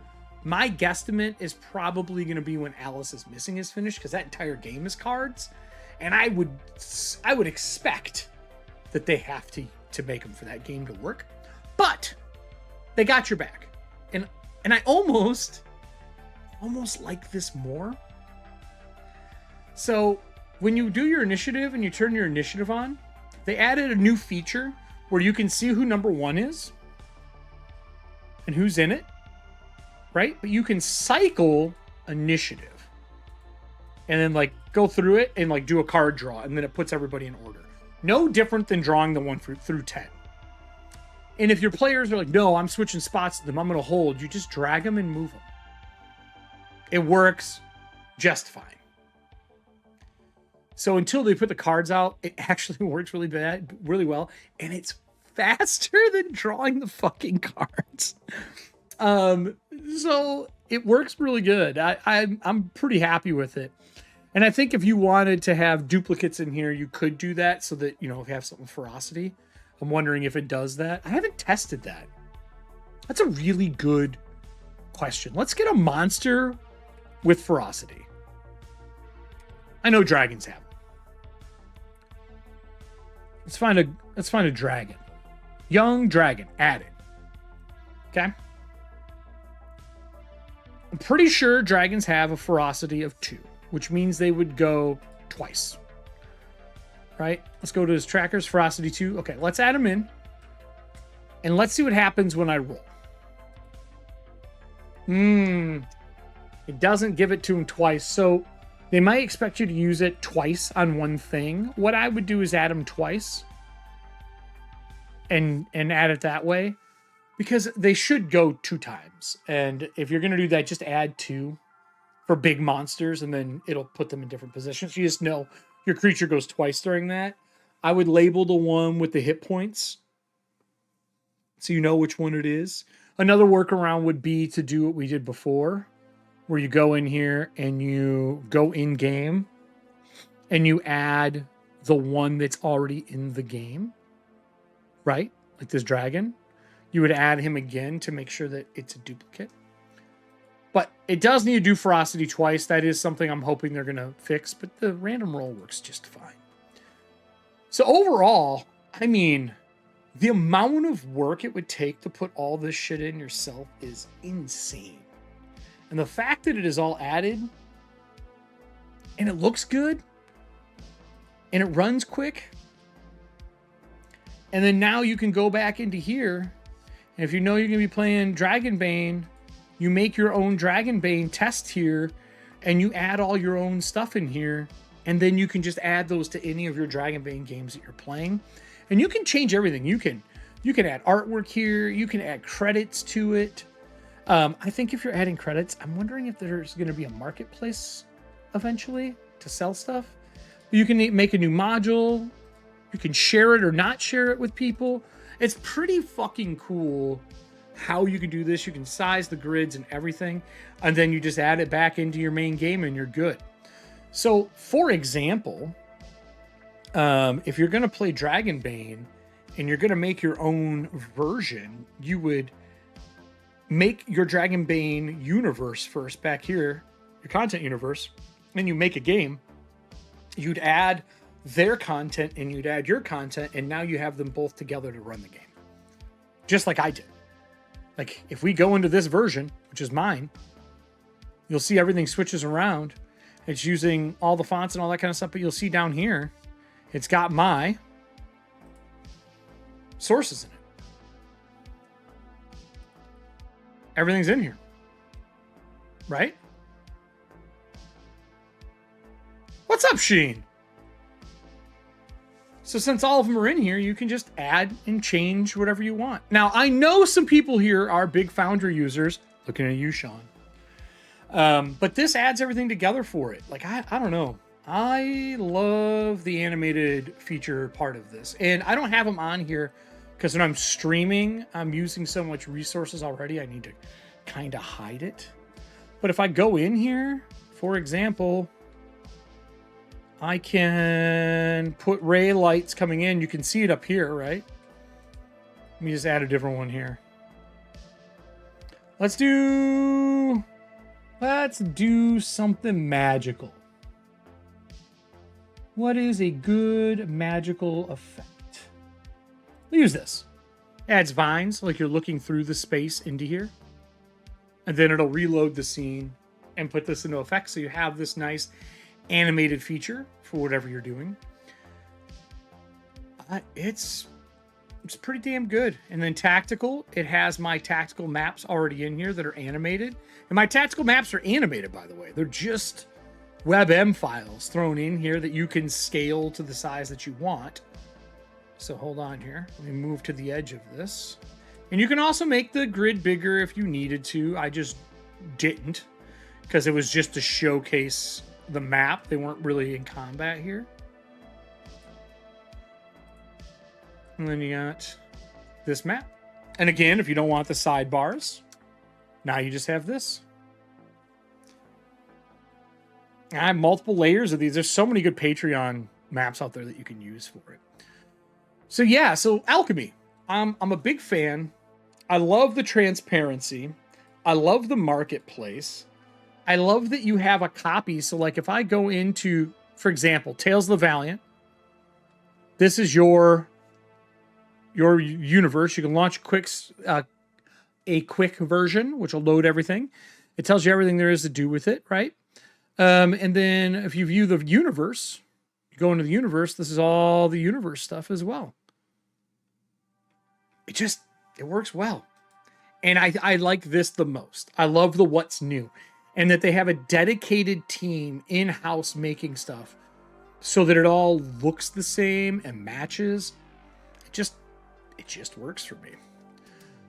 So does anyone have any questions about Alchemy, Dragonbane, how I run it, things that I add, anything like that I can answer for anyone? Is there any questions people have about the game itself or about the virtual tabletop itself? Because I've been running Dragonbane and made 2 things for it. I have something special I'm going to pull up here at the end that I'm working on to show you what I've been doing. Does anyone else have anything question-wise?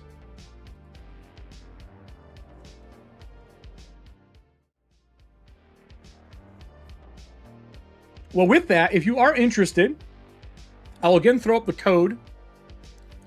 This is the Alchemy code.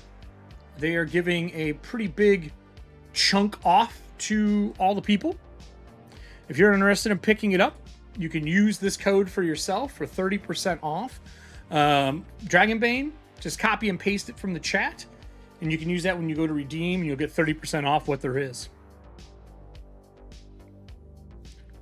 Which I think is awesome. I'll leave that in chat for you. Do I think they'll increase their soundtrack library without breaking friendiers? I can tell you that there's a lot in version 2 coming involving music. There's already a lot that will change because they're making streamer mode. And streamer mode is something I'm personally really looking forward to. I want streamer mode so bad. And I want it to where it's a box that pops up where I can check the things that I want, like map or handouts, that just directly give me a browser source that I can add in to stream for OBS.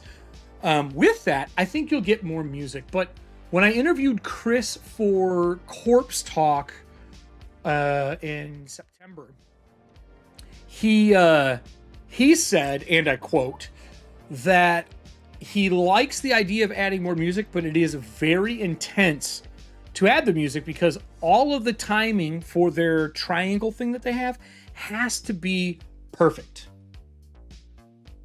Because they are synced together while they're playing, and for you to switch between them, there's some special stuff in the timing you have to do, and they have to have the soundtracks separated and brought together so that they can add those things in and you can switch between them. So I know every enhanced scene has music. Mork Borg has a lot, and you can add your own music as well. I just don't think you can do the 3 tracks yet. I hope they do that because I know enough people where I would want to do the 3 tracks and add them in, and I think it would be fucking amazing if we could. But who knows? I think in time we'll see it increased. I'm pretty sure. So with that, let me show you one last thing I've been working on, and then I'm going to call it for the night and get this pumped out and do all that kind of stuff. So for those of you who don't know, I am switching Ethauntia over to Dragonbane. There is an open license for Dragonbane, and I have wanted to do it for a while. And since we're between seasons, I have been hard at work at converting not only our document, but also all of the kin, making additional rules to make basically Ethauntia advanced for Dragonbane, because I really want some specific things in place. So I'm going to quickly go through just some fun highlights and how I've handled them and what's available, because I kind of want you guys to see what I've been working on, because it's a lot. So let me pull up Chrome. You guys remember Mem? I'm in Mem all the time for stuff. You can add PDFs now. For those who don't know, when you add a PDF, if you double click it, it opens it on this side now. So if you need to scroll through and look at stuff, you can. When you're full screen, it works better. But those are things that are available now, which are cool. This is a smart program. It's AI driven so that I can link things together between mems, even though I am not manually doing back tagging for them. And I've added the kin in, and I have the ability to speak to the chat as well to help me develop Markdown really quick. But I'm going through, and in old Ethauntia, every race, we'll just say for all intents and purpose, that were common. I didn't change them for Ethauntia. I let them be. And I just added my custom ones, which were the Abandon, the Atomis, the Siren, the Morung, and the Vogue. And those are my custom races, my custom ancestries. Well, the kin are much cleaner and much simpler. And all that you would normally get for a human is this here. That's it. And I didn't want it to be that simple. So if we go down here and we go to the beginning of all this, I have started redoing all of them. I'll make this a little larger for you all. I think 150 is readable. And I started adding them in, adding the kin random tables for names. I added the types in. The types are the old lineages from PF2. And PF2 had so many ancestry feats, but I didn't want to lose them all. So now in Dragonbane for Ethauntia, you have 4 starting abilities to pick from as a human. You can only ever have one of these. And you pick them, and that kind of determines who you were as a human when you started. I've marked the ones that are Dragonbane, because that is Dragonbane specific, but it's very suiting to my setting, which is the adaptive version. I've also made them a conduit when speaking with spirits. I'm using the right verbiage for stretch and boons to persuade and how they work when dealing with a ghost. I've added a believer in. When being healed by someone of your faith, you can pay the cost of the spell and willpower for the Mancer, which is a caster in Ethauntia. And then I have Jaded Soul. When rolling to force out a spirit, angelic, or demon, this should actually say Pacted. You can activate this ability to gain a boon to force them out. And then from Pathfinder, I really enjoyed their extra feature stuff here. So I kept the you might, you probably, and kind of wrote those up. I've also added the physical description of what they're like in Ethauntia, their society, their alignment, religion, what adventurers do. And I did that because I felt that I wanted more lore, since this was a setting and not generic. And I'll go through and edit these one more time when I'm done with all of them, but I did them. The halfling is in the middle of being redone right now. Most of it is completed, but not all.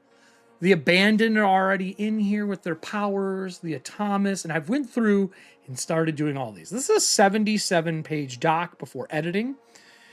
So probably be about 85 to 100 when I'm done. A single column. I'm even doing spells right now as well. And the way I've been doing this is I've been building it out in Mem, making sure it's good because I can ask her to cross-reference anything that I am writing to make sure that I'm not using things that are a part of the Dragonbane book already. So that's what I've been working on in the background, and it's a lot of work. It's a lot that is going into this. I think I'll be done with this before we start our second season. The cast and I are going to sit down and make our characters. But I'm excited to do this because I feel like it finally has a home. And I'm going to start doing some design streams during the afternoon for how I'm doing this. I may not be talking a lot during those because I'm designing, but I'll have it on screen. Maybe I'll answer some questions and go from there. But I did it because I wanted to be able to convert a very complex system, which is Pathfinder, and it's a simulationist game, and I like it for certain things. But for a storytelling game, that high fantasy ceiling just didn't work. And I really like Shadowdark, which I know Sean is running Shadowdark right now, and I'm a big fan of Shadowdark. And I have a different setting for Shadowdark. But the monsters in this game sold me for storytelling with the aspect of the Witcher stuff where you need specific ways to defeat them or to handle things and to keep it clean and light and fast. I mean, let me pull up Dragonbane pre-made characters in PDF format. And I think that you'll see some of the reasons that I feel this is a better system for game development. And I don't talk about this a lot, but I am a firm believer that I have a very strong opinion on the fact that a system should enhance the setting to make it sing. Whatever game, either setting or time frame that you're playing in, whatever it may be, Cthulhu, Wild West, sci-fi, hard sci-fi, high fantasy, grit and grime, the system should enhance what you're doing. And I know there are people out there who say, well, I can take 5e and run anything. You're right, and so fucking can I. But that doesn't make it the best way. Now, if you are comfortable with that system and you don't have time to learn a new system, I get it.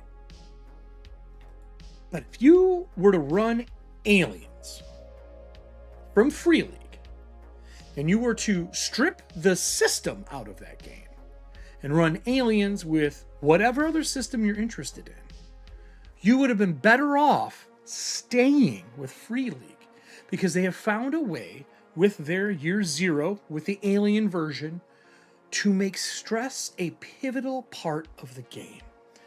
And I mean pivotal in a way that you don't see unless mechanics are built to entertain and enhance the setting you are playing in. I believe this wholeheartedly, and I feel like my back and my design philosophy is a bit against the wall, forcing Ethauntia into all these other systems that just don't fit. It is a soul-punk Victorian horror setting where the monsters of myth and legend live at the outskirts of society. A sundered society where towns are literally ghost towns because purgatory is gone and the souls of the dead roam the world. And because of that, I can't have a fighter with 100 hit points running around and tell the story in the setting that I want to tell. So that takes me to transferring things. And my amazing cast, crew, and friends have seen this system or this setting go through numerous systems. It started in 3.0, went to 3.5, went to 4th edition, and then we played it in 4th for a while, went back into PF1 when that came out, PF1 to Cypher System to 5e, there's a Shadow of the Demon Lord version, back into Pathfinder 2, and the more and more I have designed over the last 15 years, I've realized what the problem was. You can't cram a V12 into every car. So these engines, these systems just weren't working. And I ran Dragonbane for Breachers, my other setting, and it just felt great. There was something about it. And I still love high fantasy. I'll still run Pathfinder. I'll still run 5e or Tales of the Valiant, but it will be for other things. So when I am making this stuff for Dragonbane for Ethauntia and using Alchemy as the table to get it out to everybody, it really allows me to showcase the game in its best light, to make it visually captivating quickly for people to want to play it. And it allows me to put the rules directly into the game with articles that they can look at to make it make sense. And I think that is the thing that I'm most excited about, merging these two things together, because it is a combination of archiving my game and also giving the tools necessary to run it. Because when I'm done making it, I can go to anyone in this chat and say, oh, do you want to use the modules here? And pass the Ethauntia modules on to you to use them, especially if I made all my own stuff. I don't know, I'm excited for it. I love how it works. And there's something about just the low hit points, the 2 actions, move and an action, the initiative, the economy of gear and how it functions. It makes me happy. And the same is for Shadowdark. For Shadowdark, I'm taking Breachers, which was Dragonbane, and putting it onto Shadowdark because it just works. I have an entire class. Let me show you all this. I know this was going to be a Alchemy and Dragonbane one, but I do want to show something here.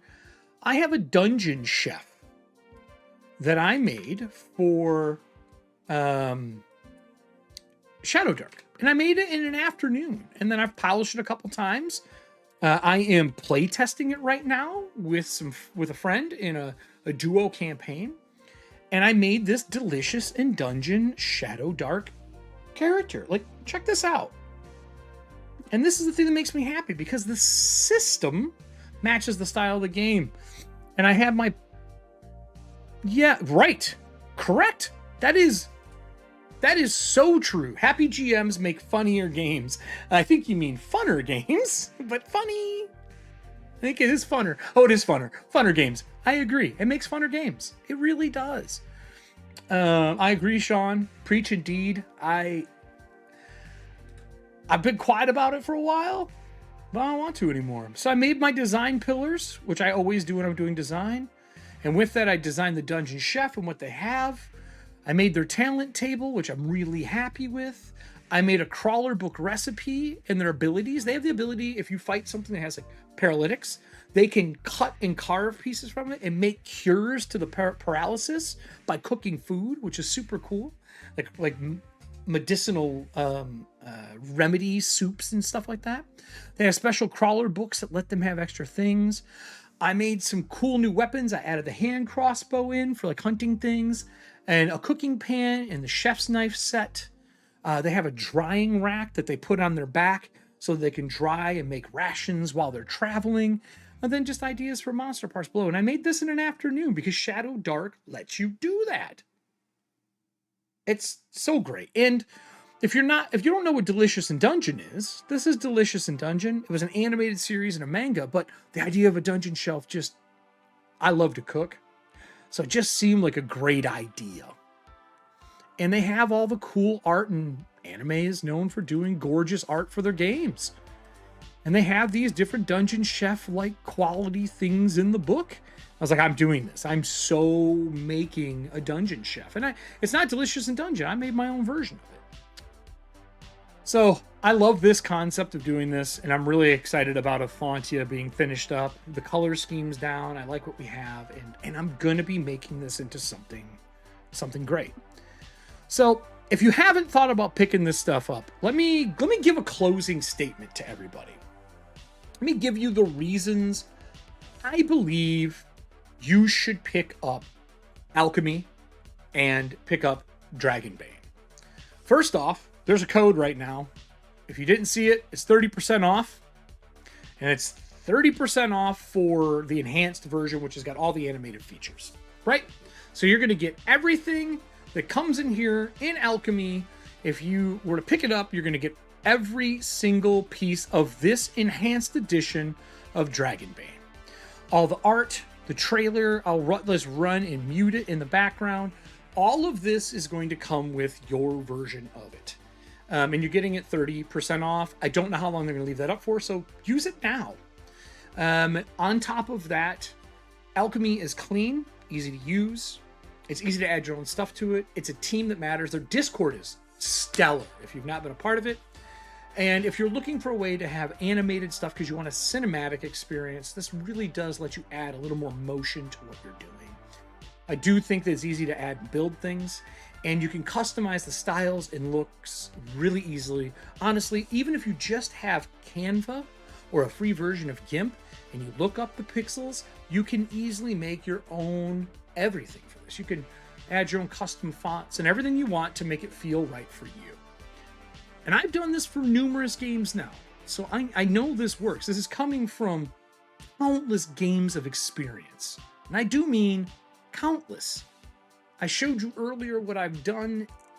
It's easy to do, and I've done it for games that aren't even on the platform yet. And I can tell you, with the new stuff they have coming out here you're going to be able to do it even easier than I did with their new building block stuff that they have coming. And I'm hoping we see that by the end of summer. I don't know that, but I hope so. You know, maybe we see it in fall. But Alchemy itself crushes. And for those who are in the audience that have Free League products, Sean, I know you're a big fan of Free League, as am I. They don't fuck around. They only find out. And it's amazing, the things that they have made over the years. And I feel like you would be doing your disservice if you don't try Dragonbane. And this gives you everything all in one. And remember, you have access to everything in the universe. So if we go into it, you have access to everything that is here. Every class, every write-up, everything is in here for you to be able to look at and have and use, which I think is really cool. Dragonbane itself and the PDFs, they're clean, they're easy to run, there's solo adventures for it. They have a whole Beastiary that is out. They also have all the rules are out. You can also make things under the rules with a few stipulations. The company has provided me with stuff to showcase. I'm going to be doing a real deep dive into Dragonbane over the next couple of weeks as I do a dev cycle for Ethauntia. And you're going to see how easy it is to develop your own stuff around the Dragonbane engine. And I can tell you, it's fun, and with a little bit of AI work for someone who isn't selling stuff, you can do a lot. And for me, I've been able to write things around this and convert my really crunchy PF2 into this in a matter of a couple weeks. And that's not even full-time work for it. So I'll show you my process and how I do it. I'll give you the breakdown, and hopefully it helps somebody else who's making either home games or, fuck, maybe you want to publish something too. Gaming is an amazing hobby. There is no wrong game to play. There's no wrong way to do it. But there are things that will make your experience easier, more fruitful, and fun. And a good VTT playing with friends across the world and a good game engine that's easy to teach to people makes a big fucking difference. So this is definitely one of my highly recommend games. I'm ecstatic that it is now on Alchemy and that they did an enhanced edition for it, and there's more coming. That Beastiary came out and everything is in it, and it looks so good. So I don't know about you. I'm excited to get into doing dev for this soon, and I feel like I have a lot more to show for this while we're in the weeds making stuff. But tonight was just to showcase it from an outsider's perspective, not someone in the company. They provided me the codes for it. I would have bought them anyway because I'm running it. But they gave me the codes so I can showcase it, and they gave no stipulations for what I was gonna say. And same for Free League. So it's not like I'm a shill for them. It's more of I'm a lover of things that are great, and this is fucking stellar. That's really all there is to it. So if you're watching this later, everybody, and you are wanting to see more of the things that I do, there is a ton of ways to do it. We are currently trying to get to 500 people on this channel. And the way you do that is over on this side, there's going to be videos to watch, comment, like them, share them with your friends. The ones over here is going to be the latest TOV that I did. I did a walkthrough of the Tales of the Valiant book. And on the other side here is going to be the circle where you click it. And that thing is how you follow me. Turn the bell on for everything. Down below, if there's anything you would like to see, a deeper dive into how I build classes or professions for this game or kin, or you want me to answer something I didn't answer, and I put comments down below. I check them once a day and I'll answer it. Just remember, everybody, gaming is supposed to be fun. So watch, listen, learn, and be a better gamer, man. Till next time, everybody, I'll see you probably on Monday for our season finale of Cyberpunk.